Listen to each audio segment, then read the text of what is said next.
بسم الله الرحمن الرحيم. اللهم صل وسلم وبارك عليك يا حبيبي يا رسول الله.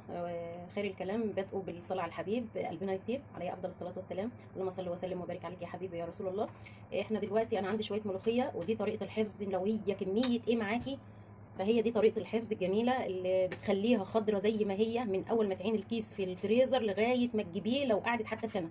فالسر في معلقة واحدة بس، وهنشوف هو السر في المعلقة دي اللي هو إيه. وإن شاء الله تخزني أحلى ملوخية وخضرة من أول كيس تخزنيه لآخر كيس لو قعدت قد إيه. فان شاء الله ان شاء الله انا عندي شويه ملوخيه. طبعا انت لو عندك كميه كبيره هتبقي تتبعي نفس الخطوات ونفس الطريقه، وان شاء الله تدعي لي لان بجد مجربه، وانا بجد بجد يعني انا كنت وريت لكم قبل من كده طريقه الحفظ ما تشابه ذلك، بس دي احسن منها كمان. ومع ذلك انا طبخت معاكم اخر كيس في الملوخيه وكانت قعدت يجي ازيد من 8 شهور وكانت زي الفل. فاحنا السر في المعلقه اللي احنا قلنا عليها، المعلقه اللي هتتحط هنا هو ده السر في حفظها، وفي نفس الوقت انها تفضل خضراء وجميله لغايه لو كام شهر بقى زي ما انت عاوزه، لو من السنه للسنه. فطبعا السر زي ما قلنا في المعلقه، فبنستنى لما الميه تغلي وهنقول المعلقه هي ايه. بس اللي ما تنسوش تدعموني بالكلمه الحلوه، وربنا يجعلكم نعمه في حياتي وربنا يجعلكم سند ليا. ويا رب يا رب كده القناه تكبر بيكم وبحبكم، ويا رب كده يوفقنا ويوفقكم جميعا. واللي ما داسش اللايك يدوس اللايك فضلا ليس امرا.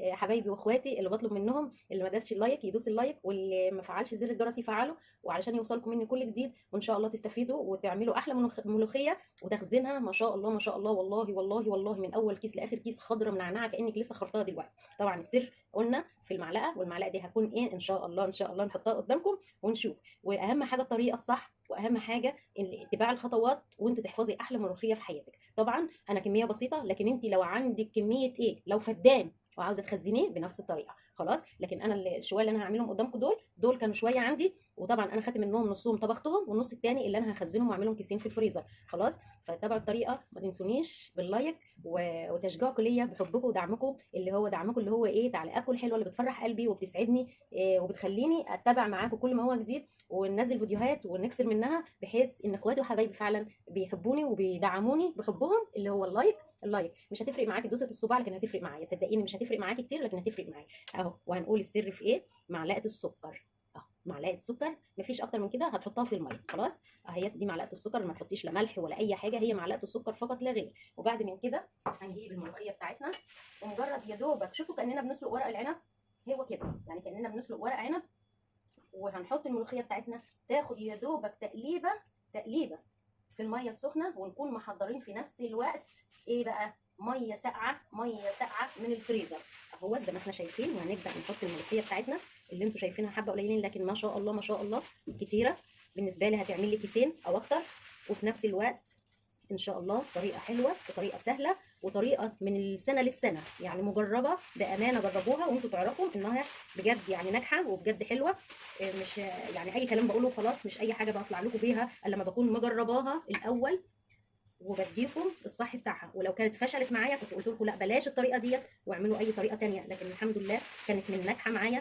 وهو زي ما احنا شايفين حطينا كل الملوخيه وهنبدا نقلبها تقليبه بس، تقليبه واحده بس معاكم اهو. بس انا البنت كنت حاطاها في كيس، كنت انا يعني شطفتها ومحضراها وسبتها في كيس على الطرف في الثلاجه لغايه بس ما افضى واعمل معاكم الفيديو الجميل ده اهو زي ما احنا شايفين اهي. شوفوا اتفرجوا دلوقتي الميه اللي كانت بيضه هتبقى شكلها ايه. وهو ده بقى اللي بيحافظ، الميه اللي نزلت منها دي اللي بتحافظ انها تفضل خضراء، تفضل خضراء معاكي من السنه للسنه. شوفي هي خضراء جوه الميه ازاي، بسم الله ما شاء الله اهي. بنقلبها يا دوبك حاجه بسيطه بس كده تشم الميه.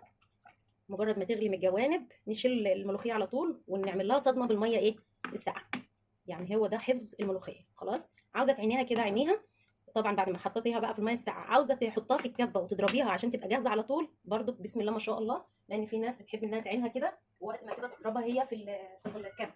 لكن انا هطلعها مباشره على ميه ايه، قلنا ميه ساقعه ساقعه اهي. هنطلع من هنا نديها الصدمه بس يا دوبك تغلي من الجوانب كده خلاص اهوت.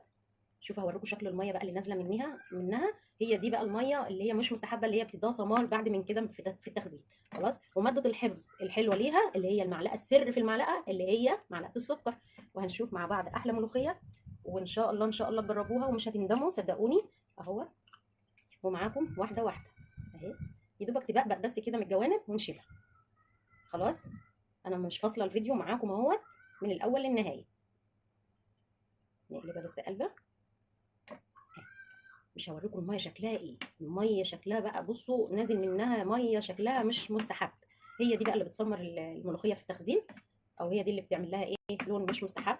او زي ما احنا شايفين كده خلاص. بس هي اهي شايفين ده اللي بتكلم عليه اهي. انا مش عارفه الكاميرا موضحاها ولا لا، هنزل لكم الكاميرا قريبه اهي. شايفين البقبقه اهي اهي، شايفين البقبقه دي يا دوب خلاص كده غلت. ننشلها بقى اهوت ونديها الصدمه في الميه ايه، الميه الساقعه اهوت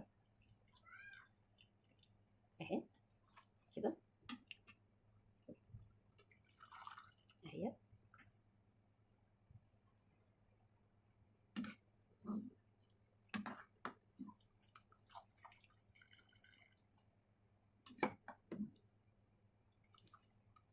انت لو عندك بقى اللي هي بتاعه الطعميه ديت هتقوم لماهم كلهم مره واحده، لكن انا بعمل بالمقصوصه مش مشكله اهوت.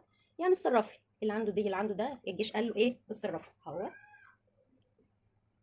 شايفين الميه شكلها ايه؟ طبعا انا عاملاها في الحله السيراميك عشان تبقى باينه اقوى. شايفين الميه، هو ده بقى اللي بيخلي الملوخيه سمراء.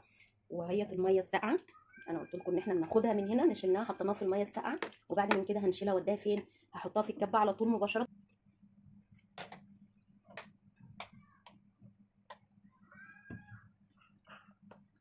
وبعد من كده قلنا ناخد الملوخيه من الميه البارده نحطها فين، في الكبه بتاعتنا اهي.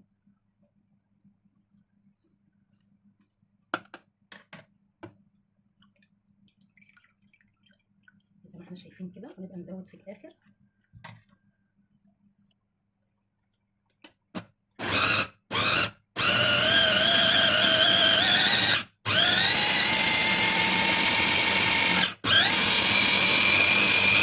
زي ما احنا شايفين كده هنضربها في الكبه وارجع لكم عشان الصوت.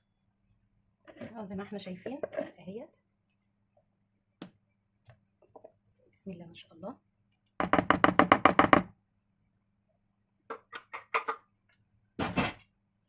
اهيت شايفين.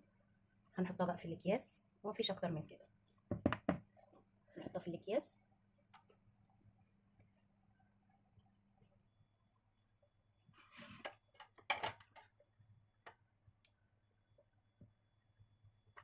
اهو.